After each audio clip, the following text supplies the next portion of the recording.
દેશભરના વિવિધ પ્રાંતના લોકો જ્યાં રહે છે તેવા સુરત શહેરમાં લઘુ ભારતના સંકલ્પને સાકાર કરવા માટે સ્થપાયેલી ભારત ભારતી ટ્રસ્ટ દ્વારા આગામી 31મી મેના રોજ એક સંગોષ્ઠીનું આયોજન વેલેન્ટાઇન સિનેમા ખાતે કરવામાં આવ્યું છે, જેમાં ભારત ભારતી ટ્રસ્ટના સંસ્થાપક અને રાષ્ટ્રીય કાર્યકારી અધ્યક્ષ વિનયભાઈ પત્રાલે મુખ્ય વક્તા તરીકે ઉપસ્થિત રહેશે, જ્યારે મુખ્ય અતિથિ તરીકે સુરતના સાંસદ મુકેશભાઈ દલાલ ઉપસ્થિત રહેનાર છે।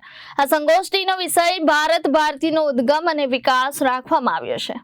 અંગે ભારત ભારતી ટ્રસ્ટના વિનયભાઈ પત્રોલે કહ્યું કે દેશ અને સમાજની સેવા સાથે વિવિધ પ્રાંતના લોકો જ્યાં વસે છે ત્યાં એક વચ્ચે સૂત્રતા અને આત્મીયતા જળવાઈ રહે અને લઘુ ભારતની સંકલ્પના સાકાર થાય તેવા ઉદ્દેશ સાથે 22 જુલાઈ 2005ના રોજ સુરત ખાતે ભારત ભારતી ટ્રસ્ટની સ્થાપના કરવામાં આવી હતી। આજે ટ્રસ્ટ એક વટવૃક્ષ બનીને ઊભું છે। દેશના 20 રાજ્યોના 60 શહેરોમાં ટ્રસ્ટની શાખાઓ કાર્યરત છે। ટ્રસ્ટ દ્વારા વર્ષ દરમિયાન વિવિધ સામાજિક, સેવાકીય અને દેશભક્તિને પ્રદર્શિત કરતી પ્રવૃત્તિઓ કરવામાં આવે છે। ત્યારે 31મી મેના રોજ સુરત ખાતે એક સંગોષ્ઠીનું આયોજન કરવામાં આવ્યું હતું।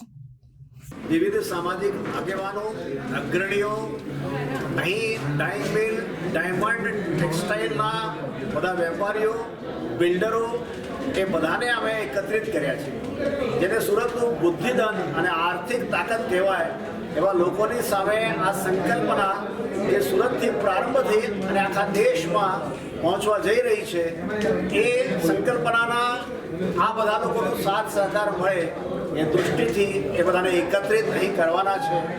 અને પછી એના માધ્યમથી જે રાષ્ટ્રીય અધિવેશન સ્ટેચ્યુ ઓફ યુનિટી પાસે છે એમાં આખા દેશમાંથી લોકો આવવાના છે।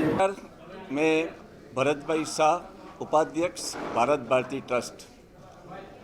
मित्रों, अभी आपको हमारे संस्थापक विनय भाई पत्राला जी ने बहुत सारी माहिती दी और भारत भारती ट्रस्ट जिसका हेडक्वार्टर सूरत है, बहुत सालों से काम कर रही है और आज 20 राज्यों में करीब 60 ब्रांचेस चालू किया है।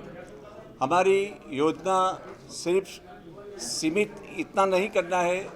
अभी जब 150वीं जन्म जयंती हमारे वल्लभ भाई पटेल जी की हम सेलिब्रेट कर रहे हैं, तो हम चाहते हैं कि कम से कम ये साल में हमारे देश में 150 शहरों में हमारी ब्रांच चालू हो और हमारी जो एक्टिविटी है वहाँ पे चालू हो।